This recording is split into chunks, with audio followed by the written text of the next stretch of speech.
gentlemen, welcome back to episode 4 of my live stream. So tonight I am going to be doing a little bit more work on Make America Glow again. So last time we saw I had been working on our Photoshop icons for the ad canvas, and we ended up with this right here. It was having tough times aligning, and I kind of quit out or ended the stream with this being a little bit wonky, and I did resolve most of that. Although it has remained quite touchy, I suspect that it is because of Unity 2017's kind of a beta UI stuff. I could be wrong though, we'll see. So in any case, what I want to do now is this button here is kind of the gray show ad button, right? So that button doesn't look the same as the new game button below. And what I want to do is make it so that the buttons have a more unified look. Because, let me go activate this main menu. Additionally, I have tried to change my audio settings so the game will not be 10 times louder than my talking. So hopefully you should get a more unified audio experience. If not, let me know and I'll keep adjusting the settings.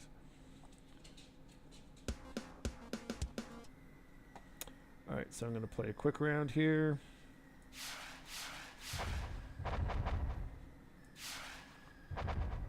And I do want to have one city be destroyed.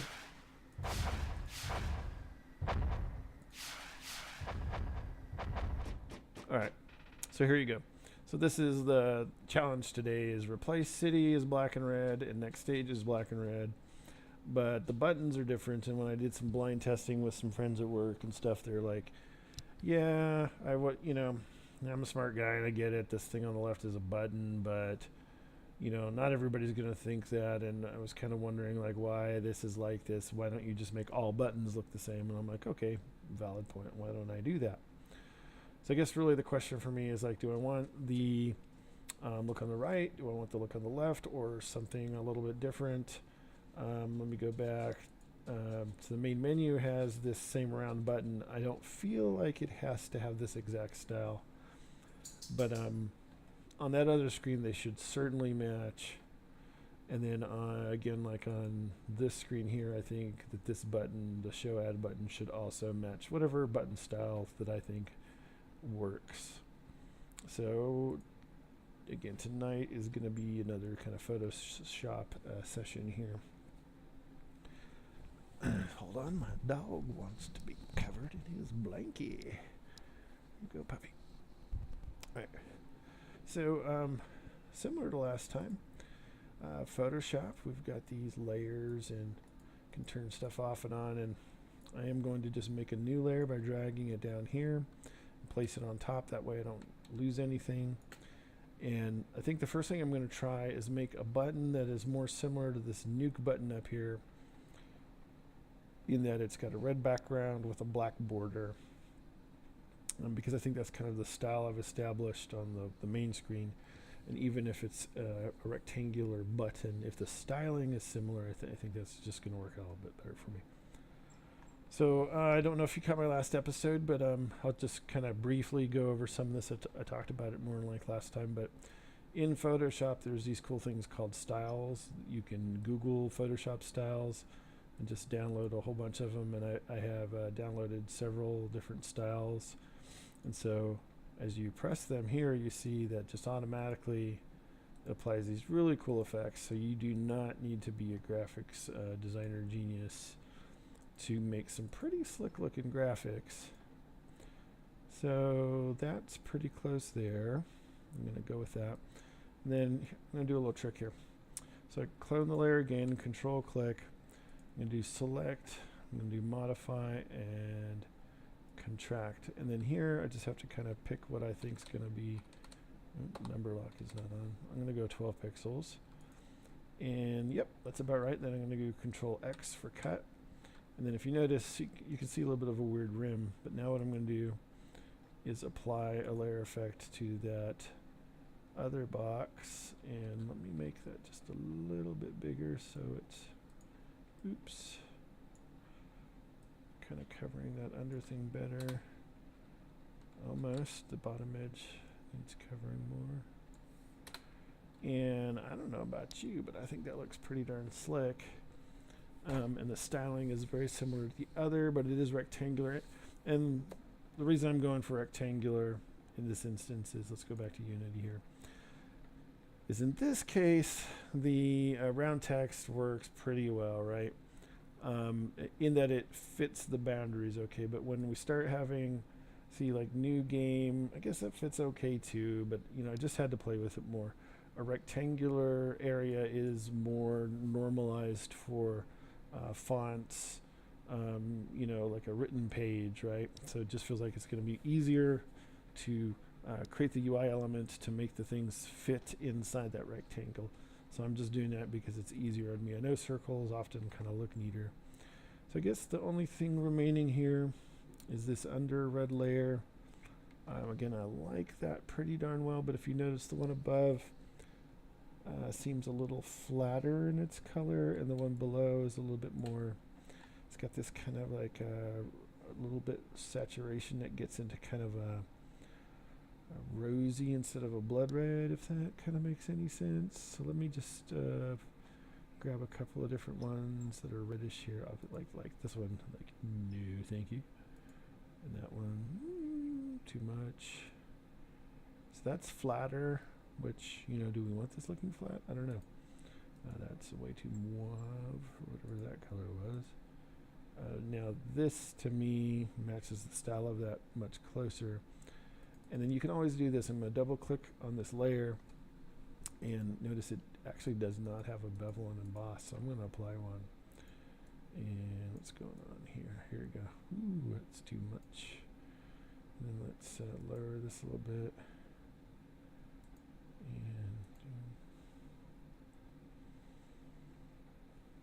let's take it to chisel hard. Well, maybe not. Maybe let's take it back to chisel soft.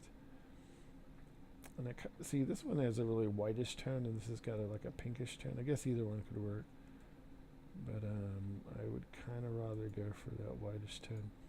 So I'm going to page through the highlight mode here with my keyboard and see if the tonality of that works in any of these modes. No, it's really not. That's a feature. If you use Photoshop on PC and Mac, which I right now only have it on PC, but I don't know why. Last time I used it on Mac, if you click in here and you want to cycle through all of them, I just click the down arrow, bam, bam, bam, bam, and go like really quickly preview them. But on Mac, you can't do that. Derp. Yeah, I guess I just gotta live with that if I want the contours. So here's a little test. Sometimes you zoom out, and to me that looks like a button that you could press. So I'm just gonna save this, and then let's go back in Unity, and so that's not gonna show up on this screen, but it will show up there. Look at that. That looks pretty good to me. So now I need to change that text. That is the show add intermediary, and the show add button, and the text. And again, I recommended last time that this Text Mesh Pro, this is a free asset on the asset store. It was bought by Unity, but it is such a good font asset. And the features it has are much more richer, and it's very performant, so I definitely recommend checking that out. Show add, right. I don't know. Kind of nice when it does that, because the bigger, easier text, like on mobile, it's going to be pretty small a lot of times anyway, so making it be big, I think, is a plus. All right, I'm going to apply that. And then, all right, so that one looks quite good. Now let's go find the other ones.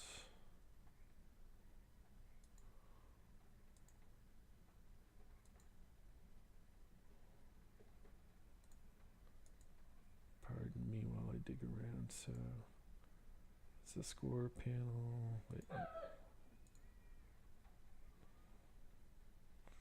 Alright, that's new game. I guess really if we're going to do these, I need to change all these. So it's not the nuke button anymore, it's the show ad button.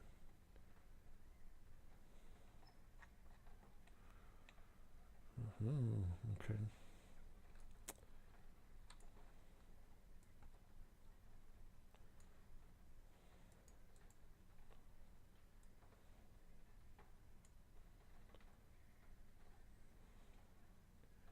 And this is Text Mesh Pro, so I would like to do this to the font that I had here, this one here. There you go, and then I want to make this bigger. I'm working on this game with a friend from work, a partner, and so I've done most of the graphics and UI and some of the ad work and stuff, but in some places we overlap, so I think he made that button because I've been trying to apply the font for to make these look the same, but so that's probably why that was different. Right, so let's do the next stage. That must be this one. Full text and do the font.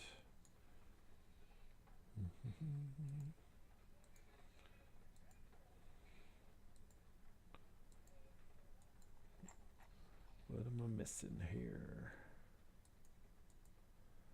Yeah, that must be something else.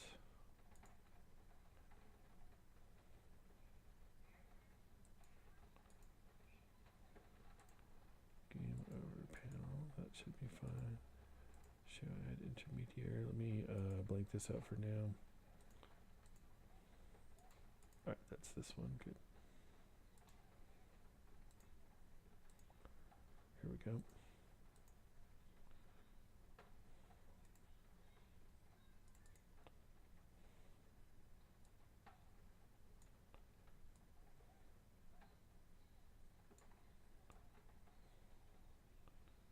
And again, I'm gonna fix the font. Oops. Select the Text Mesh Pro text. All right. Zoom in. And you know, a quick way to do this is to do this transformation widget, which if you hold down different varies of keys, shift, like no keys right now, I hold shift, then it's different, and then I hold alt, it's different, or shift and alt, it's yet again different. So they tell you up here, anchor presets. So in this case, I'm just going to have it stretch to the extents in all the axes, and then that kind of just does it for me automatically. Although I was having some problems with those alignment automatic things last time, so I'm kind of hoping that this does not goof up on me. Now let's see if this new game button, oh look at that, that one goofed up on me. That's weird. Thanks, Unity. I have such low confidence that that's going to stay. It's supposed to work, but we'll see what happens. And now finally, yeah, there we go. This little guy here. Just need to change the color. Place city, wow, that is all wacky Joe, isn't it? There we go.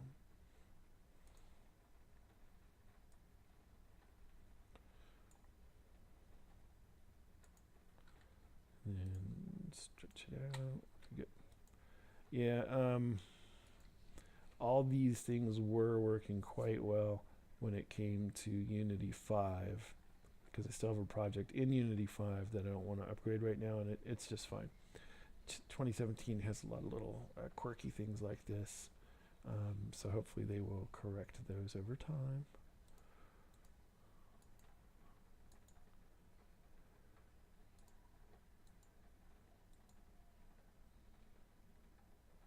And sorry, I just want to make sure I'm deactivating the right panel. Next level or replace city. Okay, it's this one. There we go. All right. I think that is correct. Hold your breath, cross your fingers. Play test.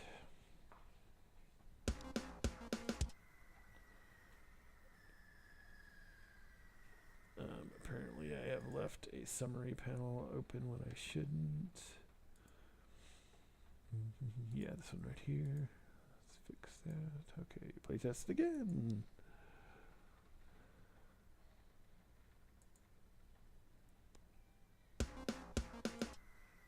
There, it's better.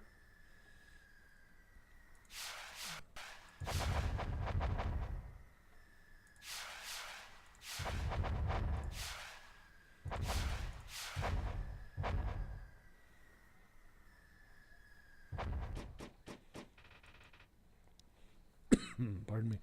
Okay, so those are aligned and they look very similar. I'm going to do this one.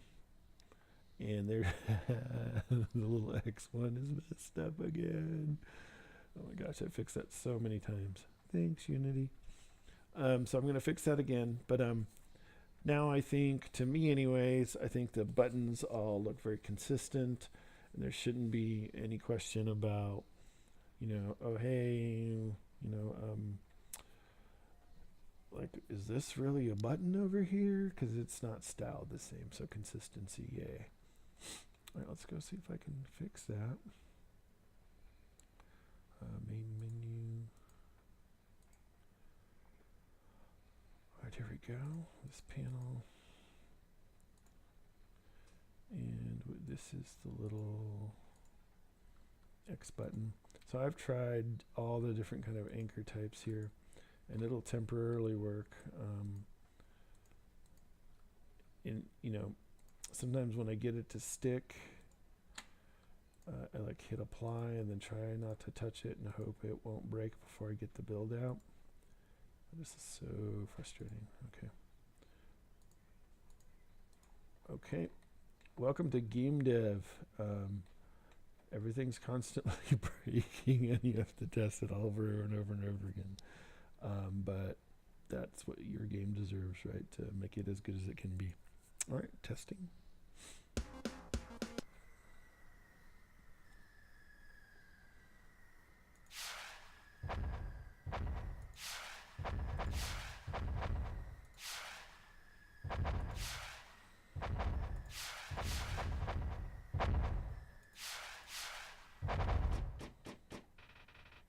Okay.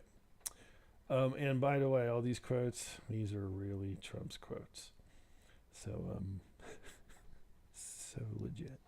All right, replace city, show ad. Okay, good. The X button is where it's supposed to be. All right. Shout out to Breath of. Hey there. And then this is just a test screen. So FYI, if you do decide to use any ad services at all, you want to keep yourself in test mode. And the way you do that is you go to your Windows Services and you want to make sure under ads that you are enable test mode.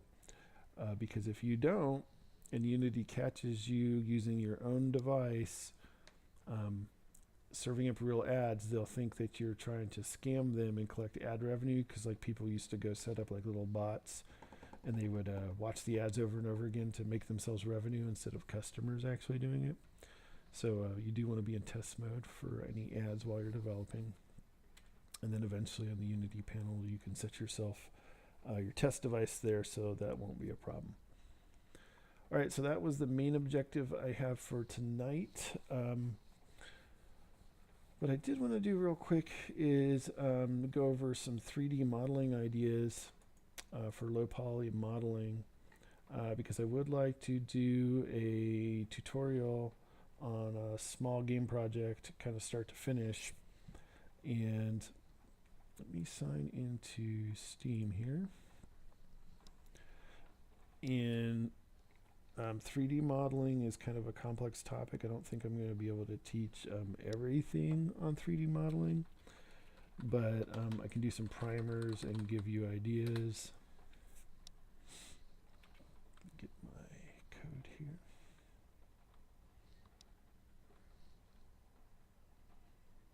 Come on, Steam, you can do it.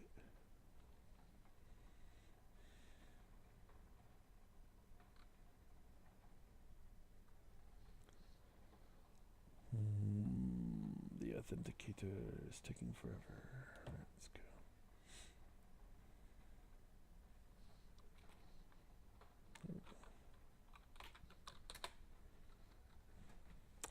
So there's lots of 3D modeling programs you can use, and the one that's my favorite is called Silo 2D, and mainly because not right now, maybe another time.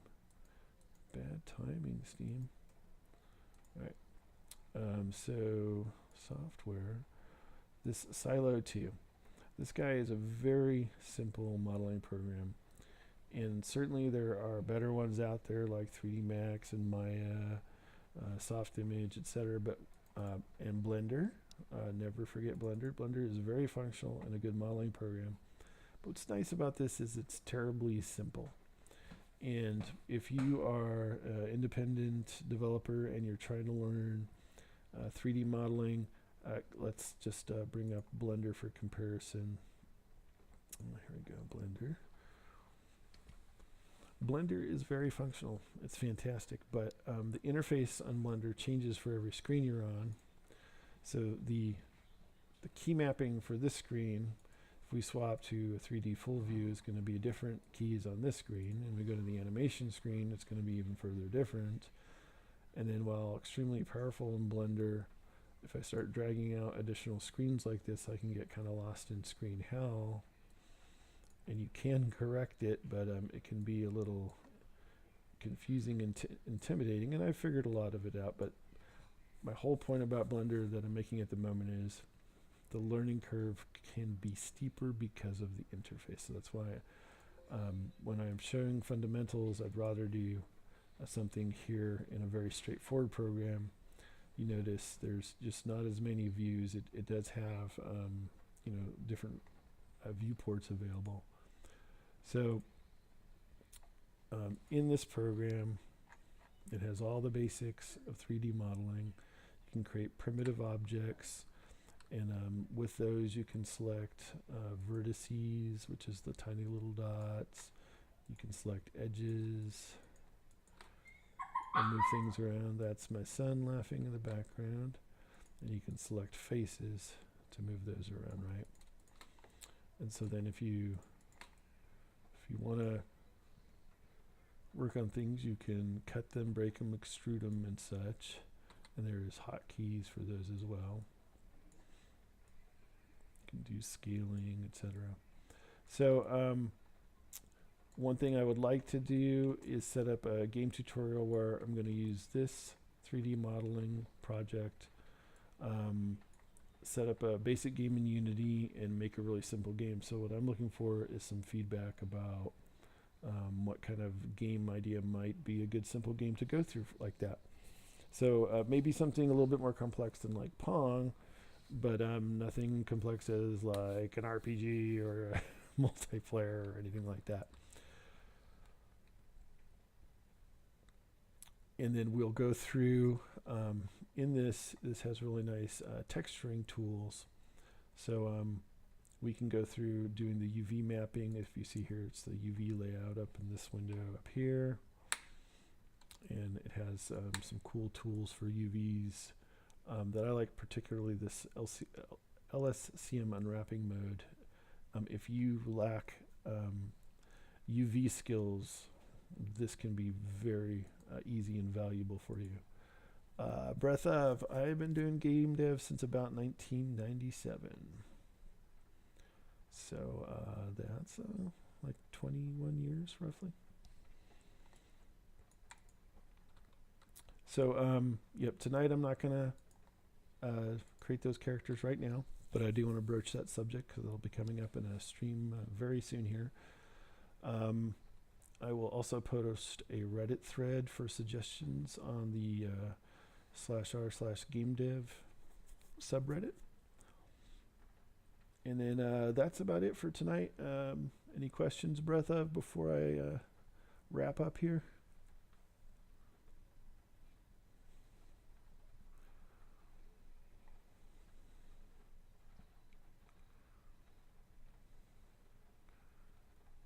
All right, well, I'll hang out in the channel for a minute, but otherwise I'm going to go ahead and end the stream. Thanks for checking it out, and we'll see you next time.